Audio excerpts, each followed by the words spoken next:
Okay, today on the show we have Chihao Yang from Prospect Equities. Chihao Yang is bilingual, both speaking both Mandarin and English. He is a broker who specializes in Illinois real estate rentals and sales. He's been living in Illinois since 2003, and to see the continuous growth of the city and knows every insight a renter or buyer needs to know. He has worked with investors and buyers from here locally as well as overseas. Chihao has closed hundreds of deals and receives 5-star reviews from his clients. He helps clients purchase their dream home and also sell their investments.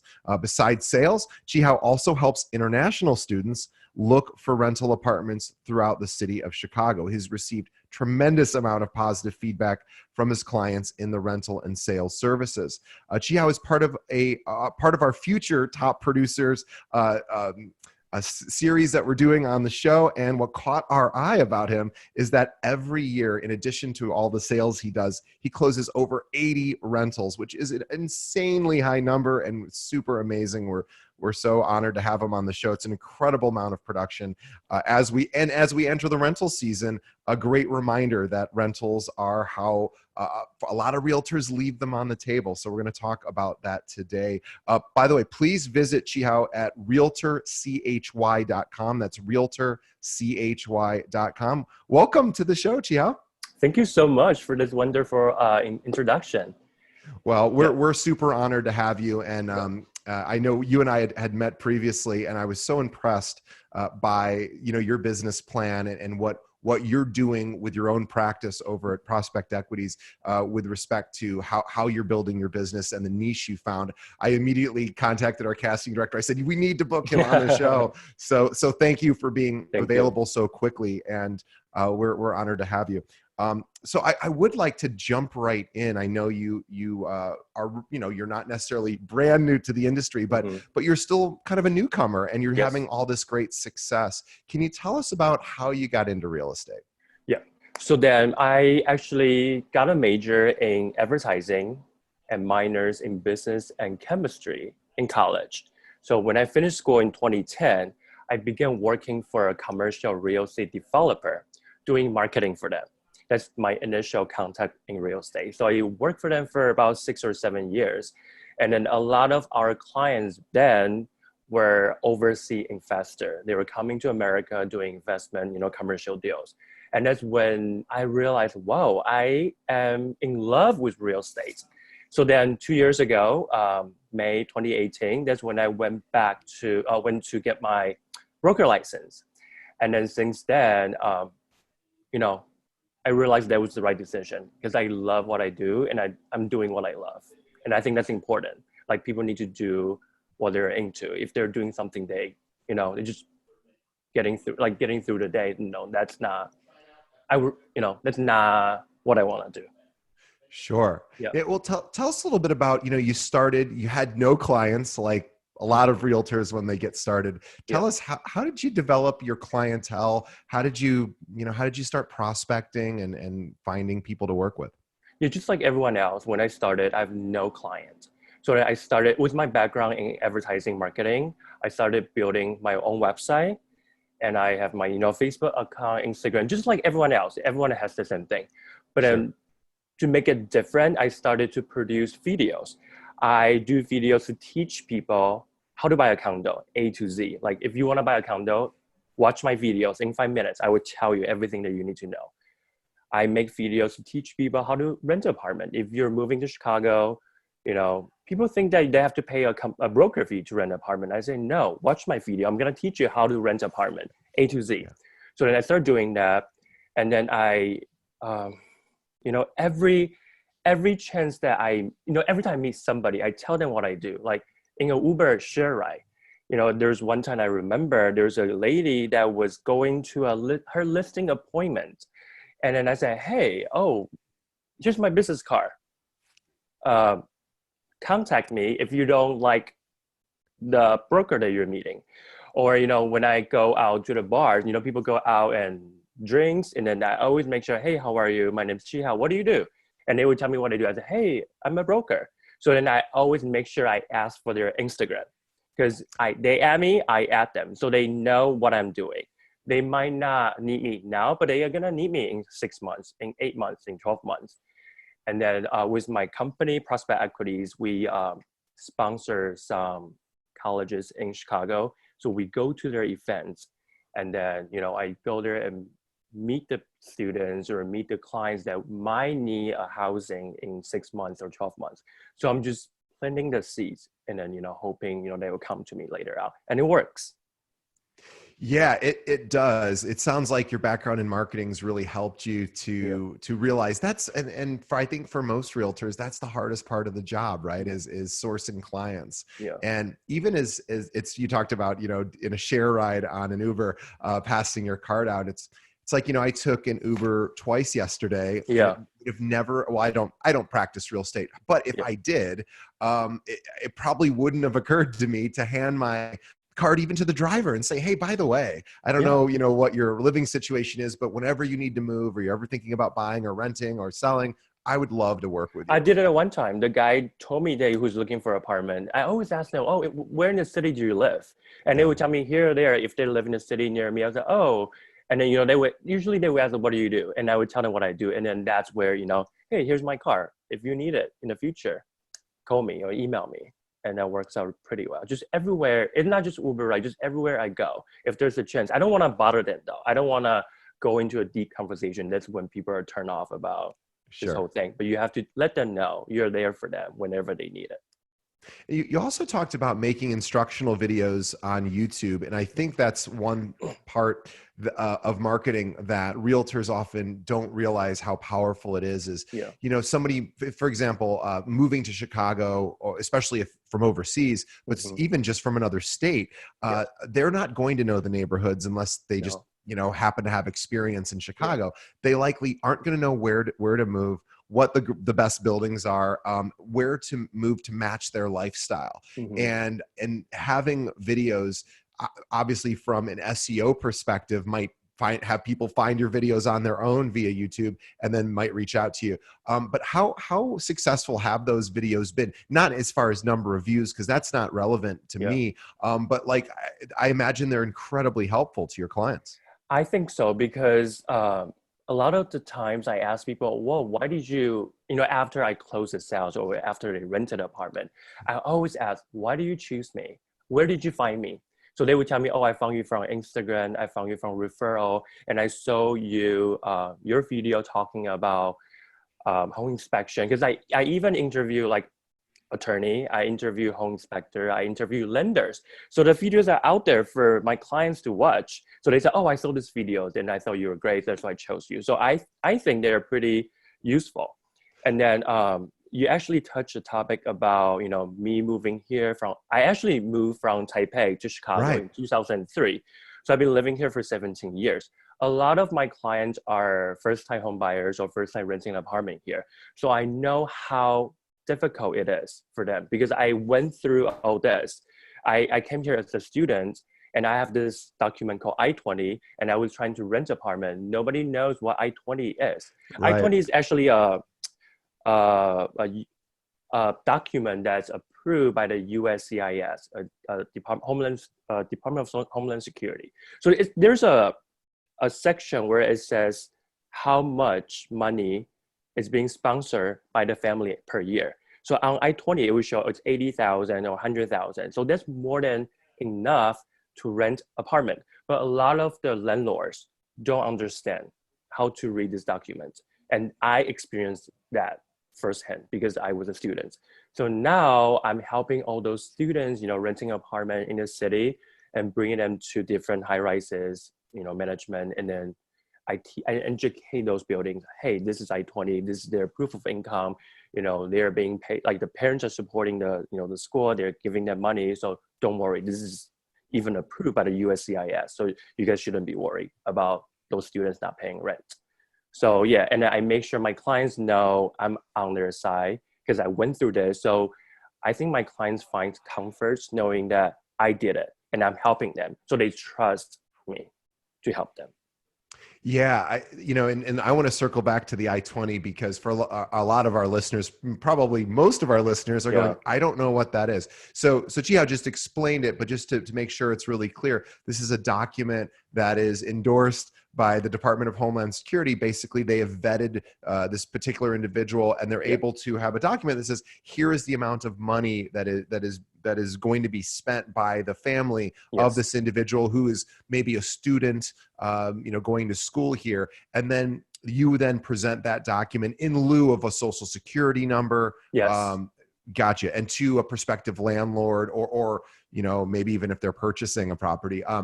How much of the time do you have to educate the landlords on what this document is, how it works, how to interpret it? So we know for renting, there are two sides of renting. You can go on MLS, and then individual owners, individual owners, and those are usually the ones, they don't know what I-20 is. Right. And then even if you tell them what I-20 is, they might not accept it because there's just this fear, the tenants might not pay rent. Sure. So that instead of bringing those clients to the MLS listings, I bring them to the high rises in the Loop, Streeterville, River North, South Loop, where the schools are. So then I bring my clients to those buildings, 4, 5, 6, and they pick one. And usually those buildings, they know what's going on. They actually have a lot of those students already. So want to remind other brokers, when you get a client that's international students with I-20, you have choices. You don't have to just bring them to the MLS listing, bring them to high rises. And then another thing is the high rises pay more. That's true. They pay 100% of 1 month's rent, or 125, sometimes 150. If you bring them to a MLS, you get 50%. Right. So then why not? If you really think about it, if it really depends. But then I will always, it's good for us, but it's also good for the clients. I always, I want my clients to have an easy process when they're applying for apartment. I don't want them to apply for this one and get rejected, apply to that one and get rejected. They should have a fair, chances, getting an apartment. Yeah. And you just said a lot. And I want to unpack that a little bit, because there's a lot of our listeners who are like, what do you mean there are rentals off the MLS? So in Chicago and in many other markets as well, obviously individual owners or sometimes management companies will list their properties on the MLS. There's also what we would call third-party management firms that don't list their properties on the MLS, but still work with brokers like Chihao to get their properties rented. And because those properties those units aren't on the MLS, there's no listing agent, which means, as Chihao said, there's no one to split the commission with. And in Chicago, including the suburbs, most of these management companies pay 1 month's rent. So all of a sudden, depending on whatever your split is with your current firm, you might be getting, you will be getting much more money, because obviously there's no one to split it with. And you typically get 1 month's rent. As Chihao said, sometimes there's specials where it's 150% of 1 month's rent. So if you're saying, well, how do I get access to these buildings? What I would do for our listeners is talk to your managing broker and say, hey, I understand there's all these management companies that will work with brokers. How do we get in contact? Can you help me get their inventory? Because the challenge, of course, with these management companies is, because they're not on the MLS, you have to keep up to date with their inventory. And so a lot of times those are typically called hot sheets. So you ask those management companies either directly, or maybe your managing broker can make the introduction and say, hey, can we get on your distribution list? So every time you send out updates about what's available, can you email us? And then there's all sorts of software solutions where you can put that information into, but even if you're just getting the emails, that'll help what's available. And I imagine you get a lot of those emails. I get 30, 40 emails every day for hot sheets. And I actually go through one by one, because I look at it and I memorize. I remember, because in case somebody 2 days later asks me, hey, I want to get a 2-bedroom, 2-bath, my budget $3,000. And I know where to bring them, because the hot sheet is in my head and I know where to bring them. What percentage of brokers do you think have that level of knowledge? Obviously, you're focused on your business, but it has to be a small percentage of brokers who even really try to, explore that market. Yeah, I have a couple brokers friends, they only do MLS, showings. And I say, hey, think about, the other way. Why are you, when you get a $3,000 client, if you bring them to a $3,000 from MLS, you get 1,500 or lower. But if you Right. bring them to that one, it's 3,000 or more. That's it's a big difference. And we are putting the same amount of work into Right. our job. Why not get more? And then it's also for the client's benefit too. We're not, we want to make sure the client likes the place, of course. So then, yeah, I think a lot of people don't even think about the third party management as an option. Yeah. And I always tell people, I love to tell people, hey, that's option two. Don't forget, it's not just MLS. Yeah, it's nice to know that, and I know like at the firm I work at, we have a similar database of third party management, and sometimes there's 5,000 listings in there, and I think, boy, if I was a practicing broker and I only use the MLS, which might only have 5,000 rentals in it anyway, now I've effectively just doubled the amount of Yeah. not only the amount of money I might get on the transaction, but double the number of possibilities for my client, which ultimately is the best part. Is you get to show your client more stuff and something that might meet their needs. Oh, and by the way, you're going to get paid better on it if they decide to choose that property. Yeah. I actually always, there are actually like 4 or 5 big third-party management in Chicago. And I email them directly. I say, hey, please send me, the hot sheet every day, which they do. So then that's how I get, updated all the time and know what's going on, who's doing promotion here. Sometimes they give promotion to clients that we bring in. They will say, hey, if you bring your clients to our building, they get 1 month off. And I tell my clients, hey, let's go to this building. You get 1 month off, 2 months off. You get the application fee waived, admin fee waived. Why not? It's good. MLS would never waive your rent. No. It would never waive your application admin fee. So when I get this benefit, I tell my clients, hey, let's go see this building. They're giving 2 months off for you when you sign a 12-month lease. Why not? 2 months off. So yeah. So my girlfriend, I think I might have shared this with you offline, but my girlfriend is in the leasing office over at Catalyst, which is down on Des Plaines. Yeah. And I asked her when I first started dating her, I said, be honest with me. I said, do you like working with brokers who bring in their clients? Because she's trying to rent properties as well. And I said, or would you rather not work with brokers? Like between you and me, what do you think? And she goes, I love working with brokers. And she says, well, let me adjust that statement. She goes, I like working with really good brokers because she goes, they make my job easier and they bring in qualified candidates. And we're both working together to close this transaction. So even though a lot of these buildings that you work with and represent have their own internal staff trying to rent, most of them are very broker friendly, and some of them aren't, and some of them won't work with brokers, but the majority of them will. And they're thrilled to have you come in and learn the property and be able to bring them qualified candidates. Very true. I actually build, personal relationship with a few brokers on site for the buildings. I just need to send them a text. I say, hey, are you free tomorrow? Can I bring my clients in? And they would say yes. Even on an off day, there's a broker, there's an on-site leasing agent that would show me on her days off, because she knows when I bring my clients in, they're going to sign it, or they're going to consider it, because I already pre-approved my clients. I asked them, hey, can you show me your I-20? I want to make sure, their approval income, if they're working. I say, hey, how much is your salary per month? And I do the math divided by 3, the 3 times rent qualification. I already talked to my clients about those requirements, so I know where to bring them.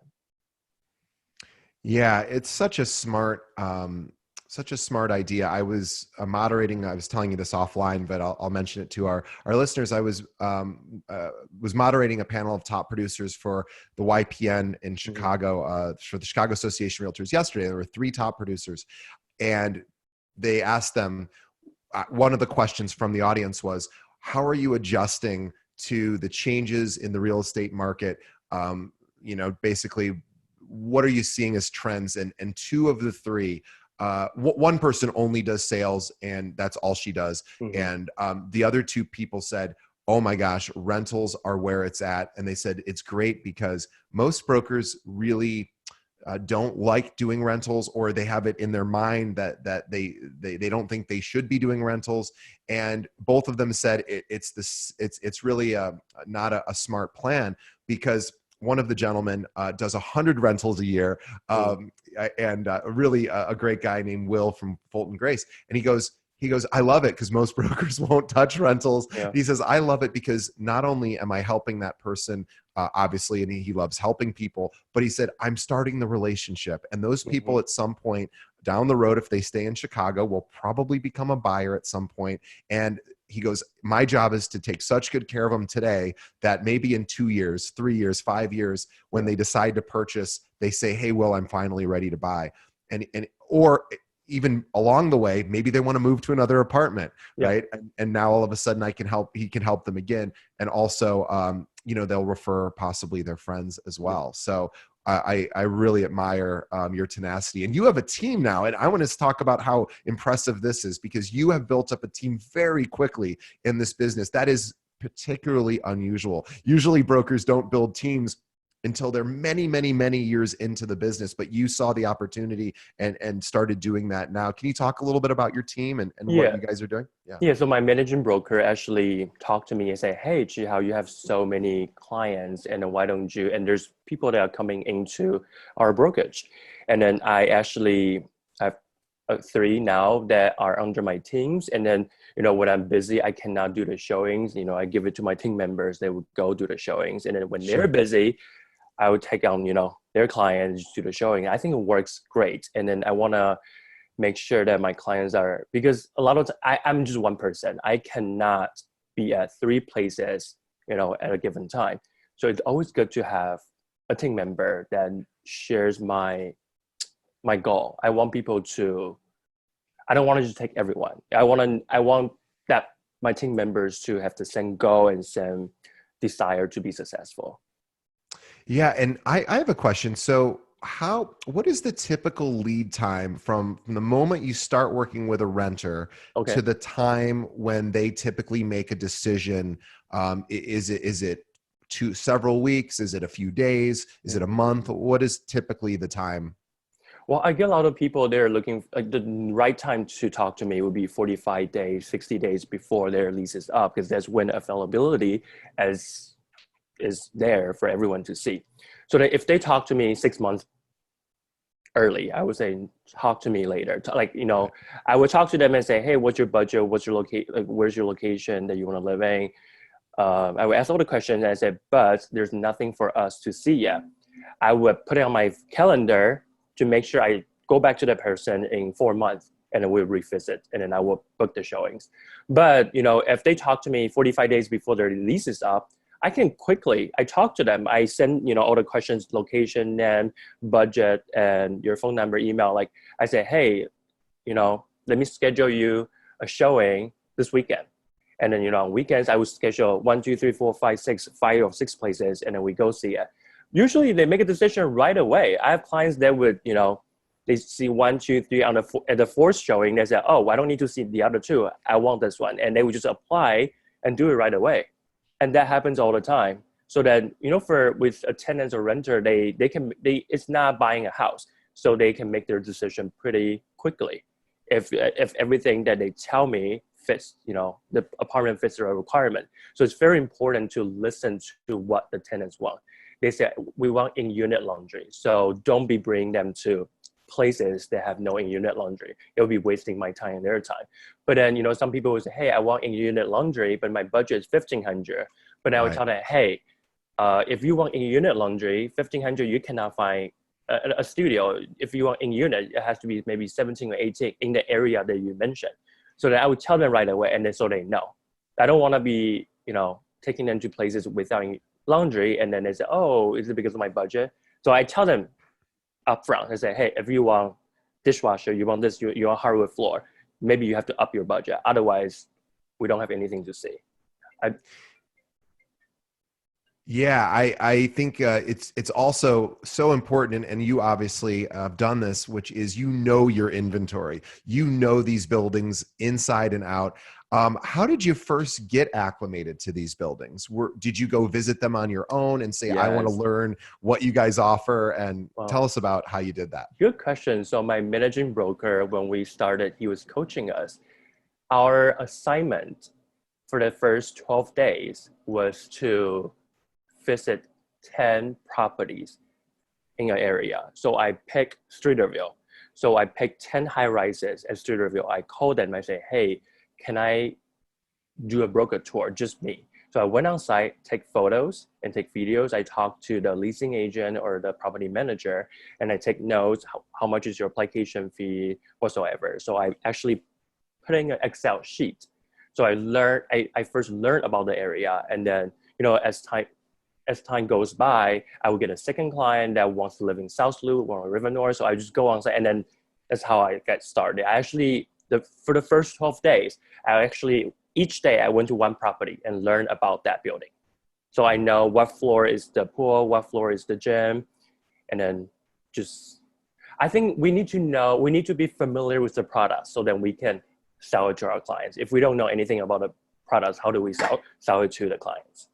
It's so funny you mentioned that, because it's such great advice. Just today, we published an episode with Matt Lera, who's the #2 highest producing broker in Chicago, Mm-hmm. and he tells us in our episode, when he first started, he grew up in Cicero, didn't even know any of the neighborhoods inside of the city, and even though he was only a few miles away, and he would get up every day, and he said he wanted to know River North.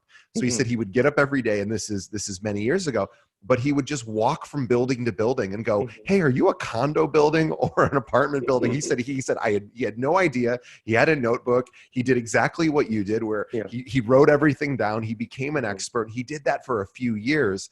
And then all of a sudden, he just knew more than everybody. And I suspect you have a similar thing. You know more about apartments. And I know that's not all of what you do, of course. You all do a ton of sales as well.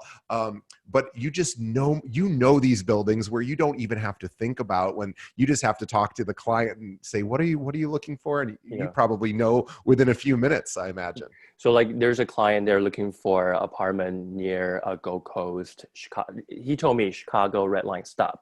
So in my head, I already, this here. Like in my head, I already have like list. So I just need to type it out and send it to him and say, hey, let's go see those places. So it just, the more you do, the more familiar you get to learn. And then you just memorize. I didn't mean to, memorize those buildings, but just, I do this every day. So it becomes part of my life. And then I actually love doing this. So then it's not like a pressure for me to memorize buildings or stuff. Yeah, and I have a question. And I know you work with a lot of international students who might be returning back home or maybe staying after the duration of their lease or school year is up. How do you stay in touch with them after they move in? So you've helped them find an apartment, and obviously you'd be honored to have referrals from them. And then again, maybe down the road, they want to move to another apartment or possibly buy a home. Do you do anything to stay in touch? Do you have any advice for our listeners on how to, because a lot of times what I find, even with the brokers at our own firm, although I don't know for sure, but I suspect a lot of them sell somebody a home or rent somebody an apartment and then just, well, hopefully they'll think about me in the future. Do you have any processes to stay in touch? Yeah, so as soon as a lot of people stop talking to their clients after sign a lease, but I don't stop there. I ask them, hey, do you know how to set up, your Comet account? Because a lot of people don't know how to set it up. Right. It's the first time in America. How would they know how to set up Comet account? So I write blogs and teach them, hey, you might have to call if they don't accept your, because they don't have Social Security. So you might have to go to their office to set up your account. And I teach them that. And then some buildings require renter insurance.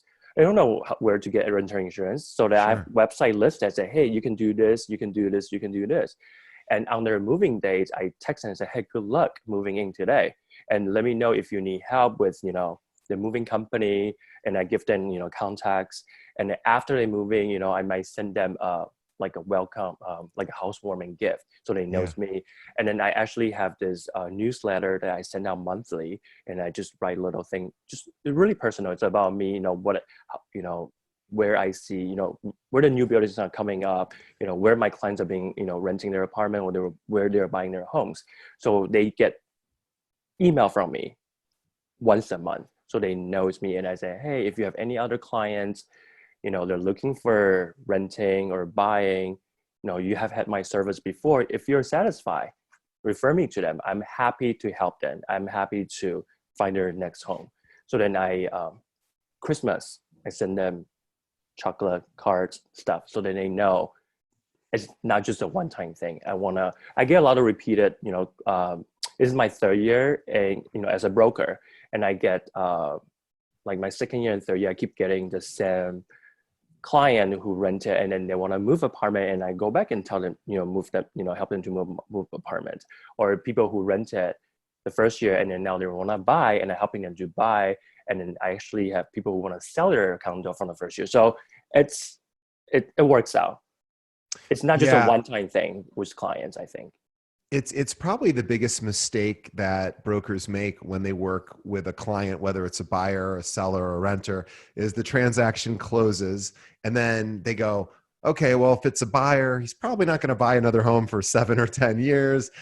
Seller, who knows? Renter, they're going to be there for the next 12 months. Well, I'll try to remember to check in month 10 or month 11. But you need to really have a process, obviously, like you do, because I mean, I'm always amazed, and I don't know if you can relate to this, but it's not just in the real estate world. I find that most of the service providers who I pay fees to on an annual basis or even monthly basis, very rarely do I get a lot of communication from them over the years. I think about different professionals that I've probably given a somewhat substantial amount of money to over the years, and I think, well, sometimes I get a card during the holidays, and that's about it. And I think, boy, they're really missing out on opportunities because I like them.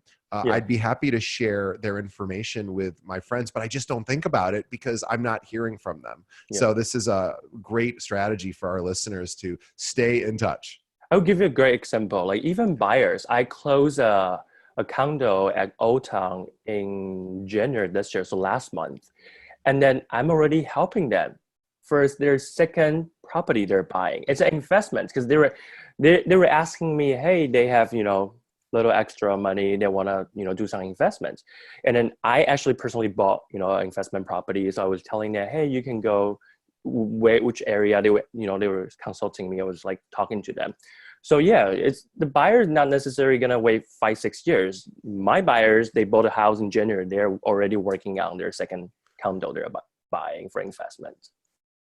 Yeah, that's just the perfect point is, and that's the other thing too, is as a broker, if you're listening and you're going, oh gosh, I don't really know much about investments, then make it a mission over the next year or 2 years to start studying and understanding what house hacking is, buying multi-unit properties and why people do that, how it works, and educate yourself so that, because you might always be thinking about primary residence. Okay, where are they going to live?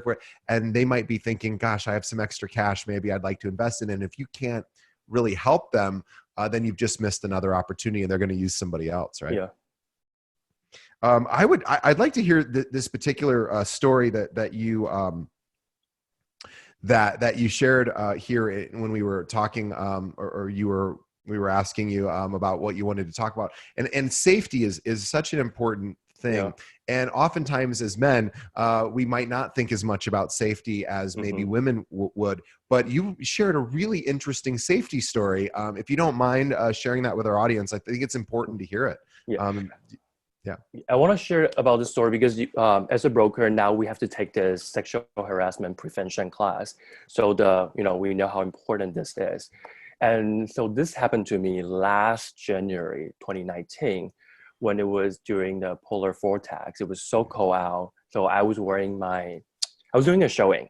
So a girl contacted me and she wanted to rent an apartment. And this was the MLS deal. So I went to the building, and there was a guy there's a doorman, and there was a guy at the lobby, and I didn't think he was my client because it was a girl. So I was just waiting there, and then the girl showed up, and I got the keys. We all went up to the building. It's a 1-bedroom. It's a small one, so it was a quick showing. So we went inside, and it was after 5 minutes or so, we were leaving, and then the girl was standing at the door, blocking the entrance.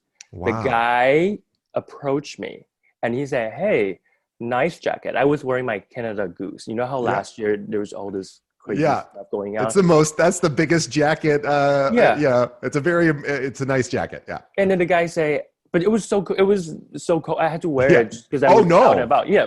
Yeah. So the guy say, hey, nice jacket. And I just look at him and I say, oh yeah. And I just smile, it keeps me warm. And then he say, hey, let's swap our jackets. And that's right away I realized, because she Oh, was blocking the door, he was saying that, right away I knew something was wrong. wow. So This is your client. yeah, but I never met them before. Right. That was the first time, meeting them. And right away I knew, Wow. well, I'm one person, they have two people, and the girl's blocking the door, and the guy said, well, give me your jacket. Basically, that's what he's saying. But I always have my phone with me.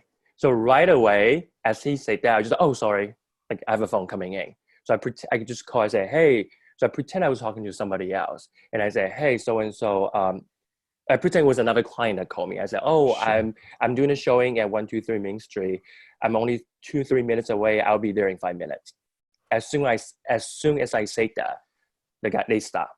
Well, Wow. they changed their tone of voice. So then we left. So it gives them a signal where, hey, I'm telling somebody that I'm here at this Right. building, so then don't do anything to me, and it works. And here's the thing: I went down to the lobby, and then they left. I talked to the doorman. I said, hey, do you know the guy and the girl? And then the doorman say, yes, he knows the guy. Oh. So long story short, the guy used to live in the building. He got evicted, and then Oh. now she's using me to see the unit and want to apply. So I just know it's a big no-no. Like I don't know. And Wow.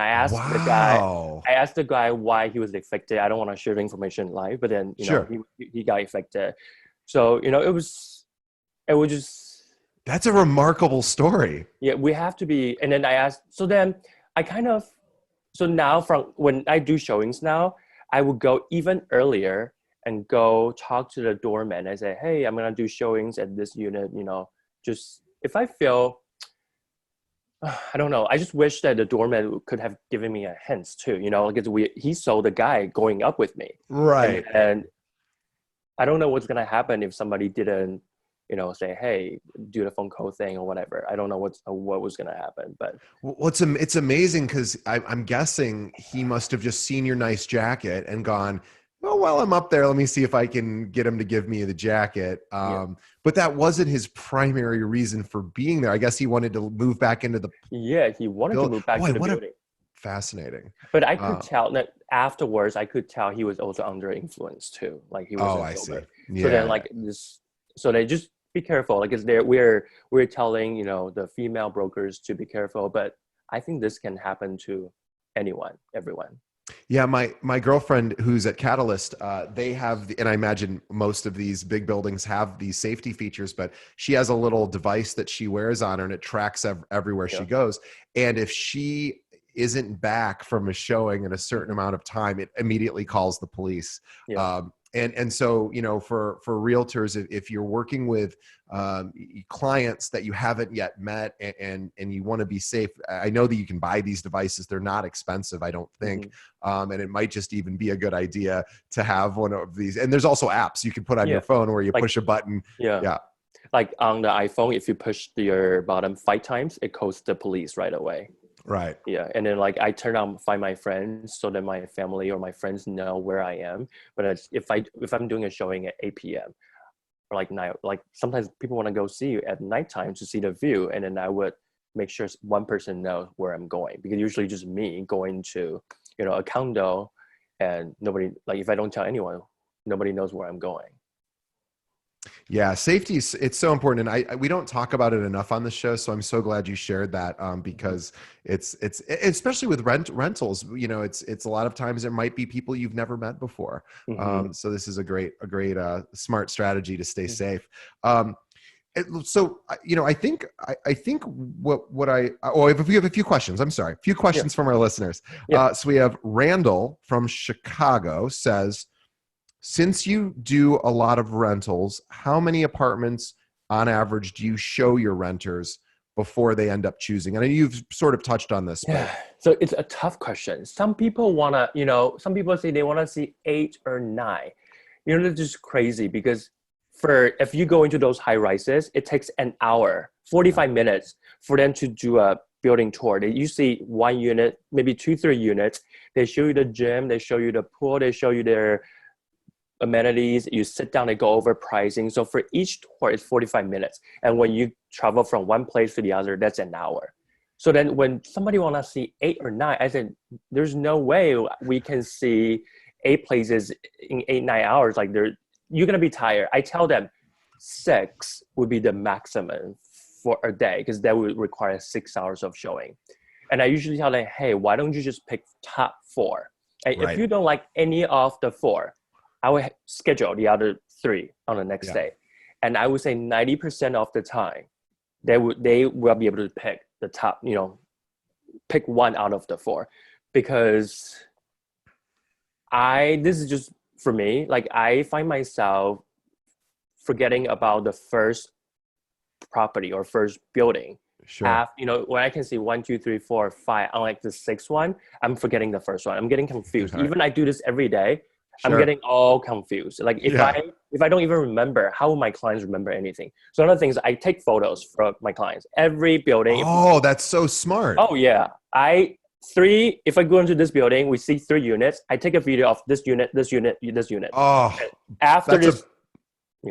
I'm sorry, I'm pausing you for a second. That is a brilliant, brilliant tip. So, and you can do this, by the way, with buyers as well, of course. Yes. So, I mean, I don't know that anyone has shared that on our show. So I want to just pause for a second and say, if you're showing your clients, whether it's homes, apartments, take videos and then get them to your clients after the day or that day. I'm sorry, go ahead. Check with the building first. Some buildings might not allow videos or photos, but then when you ask nicely, they say yes.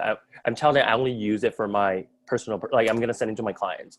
So that, like, let's say we finish one building, and then when we are going to the second, like traveling to the second buildings, I would ask them, hey, we see 3 units here. Which one do you like the most? And they would say, oh, I like the second unit. So I would make a note. They like this one.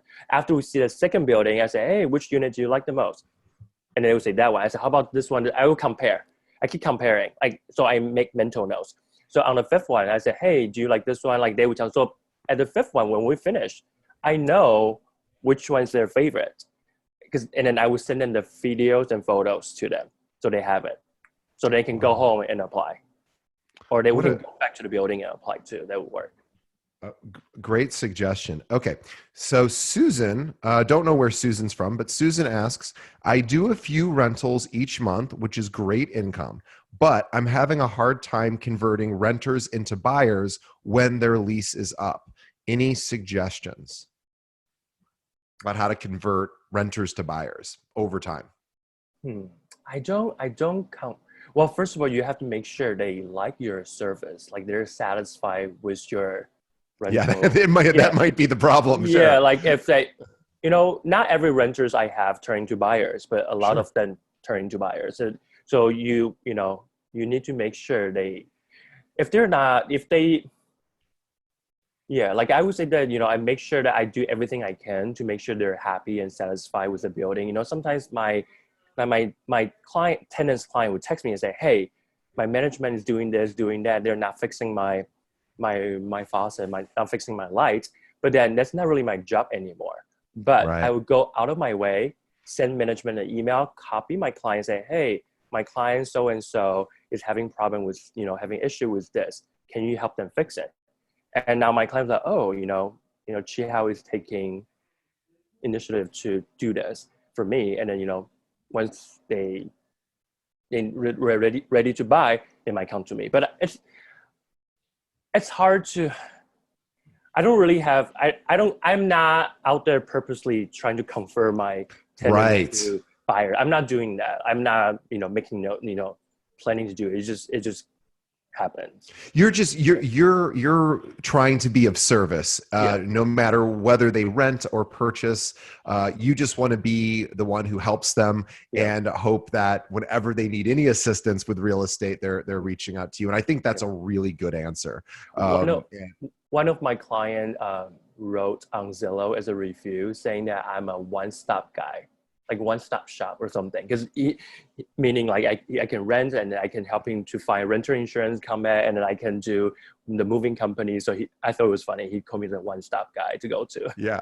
But that's what you want to be. And Yeah. and it makes you so valuable to people.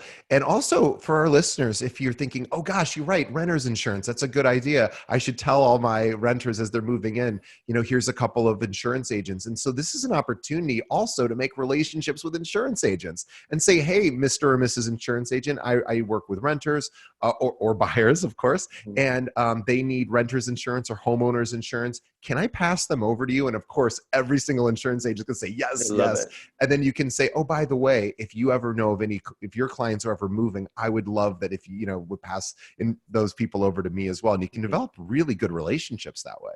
Yeah, you're correct. I actually have a couple guys that I feel comfortable. I know their goal is like mine. So when they would take care of my clients. So that I just say, hey, this is my client. They need renter insurance. They need homeowner insurance. So I know they're good. Well, for all of our listeners out there, if you want, and by the way, not all of our listeners are brokers. So if you are a buyer, a seller, a renter, or if you're a broker who wants to join your team or learn more about what your team offers in case that's a good fit, what's the best way that one of our listeners can reach out to you? Yeah, so go to my website. It's www.realtorchy.com. I have my email, my phone number. My phone number is 217-819-8009. Send me a text. My phone's glued to me. I'm always on my phone. And then I check my emails all the time. So yeah, and we didn't even touch on this. And I know one of your big things is you respond to emails and texts like almost all day and all night. Yeah. And I don't want to set that expectation because you need your own personal time too, but you that is a big deal to you. I know personally. And I know how much you care about your clients, and you are willing to really go the extra mile in communication. I know you're always amazed when realtors don't reply and you're like, oh. Yeah. I think it's important to reply emails. Like when I get it, I will reply within 30 minutes. Like why wait? And why are you not checking emails? And sometimes, my clients want to see a building and then I go on to MLS. It says, oh, please call me to book the appointment. And I was like, okay, it's 10 o'clock. And then how can I call you now or text me? And then why not using the technology to the emails or other thing? Why do I have to call? And then I remember one time I text somebody at maybe 11:30, and the next morning I got an angry text back from the realtor saying, hey, it was 11, like it was bad. It was like it was 11:30. Why it was rude for you to text me 11:30 p.m. I was like, okay, so why did you even text you? Because I might be working at 2 a.m. and if I need to do something, I'm working, I want to text you. But so turn off your phone or turn it to silent, but don't yell at me when. Or write on the showing notes, please don't text after 11 p.m. But I just assumed that he would turn off the, to silent or just let people email you. I think email is the best way to, book anything or just doing a showing. Yeah. So, and then I would, recommend all the brokers use technology. I have had a managing broker with another brokerage. My client was signing, need to, signature and stuff. He doesn't know how to use DocuSign. Wow. So he asked me to set up DocuSign where I send to my client and then send it to his client and giving a copy. And I was just shocked. I was like, so I asked him, I said, how do you usually do this? He said, well, he would ask his clients to go into his office and sign. Oh. And I was like, well, it's 2020. You need to learn how to use DocuSign or, but I was happy to help.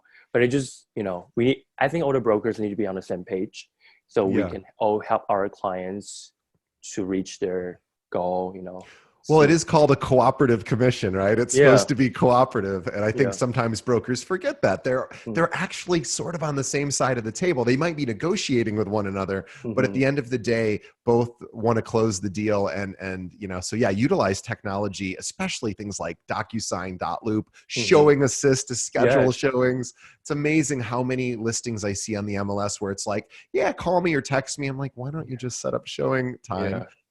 Call me one is always crazy, or like text me one. Because when I text, I have to like tell them who I am. But if it's email, all my signatures down there, so they know who I am. But with texting, I have to say, oh, I'm Chi Hao Yang with Prospect Equities.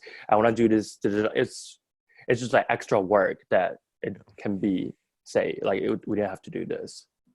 Well, on behalf of our listeners, Chihao, I want to thank you for being part of our show. You have given so much incredible value, and you know, especially now that rental season's starting, and you've just given our listeners so many great tips on how to participate, how to and just how to be a better broker in general, whether you're doing rentals or sales or both. And so for everyone listening, if number one, if you're a broker and you're like, boy, I want to work on a team like that, contact Chihao. You visit his website, which is realtorchy.com. Again, realtorchy.com. All of his contact information is there. We're going to post that in the show notes as well, so you can get in touch with him. And also, if you're a renter or a buyer or a seller or an investor who is looking to work with a realtor like Chihao, you reach out to him the exact same way. He'd be honored to talk with you. And he's clearly a rising superstar in the Chicago realtor industry. There's 46,000 realtors, by the way, in the Chicagoland area. Chihao is a rising superstar. So we're so happy that he came on the show today. And on behalf of the audience, Chihao, thank you for spending time. We know how busy it is for you right now with rental season. And also on behalf of Chihao and myself, we want to thank all the listeners for continuing to support our show. Please continue to support our sponsors, and please tell a friend. Every listener, if you can just think of one other realtor that could benefit from hearing this particular interview, send this to a friend. And also follow us on Facebook. You can follow us at facebook.com/keepingitrealpod. Not only do we post the behind the scenes recordings of these interviews in real time, but we also post an article every single day that we find online dedicated to helping brokers grow their business. So we give you nothing but good quality content on there and great interviews like the one here with Chihao Yang. So Chihao, thank you so much again. And we wish you the continued success. And this is a great episode and so much value for our listeners. Thank you so much for having me. I'm glad to be here.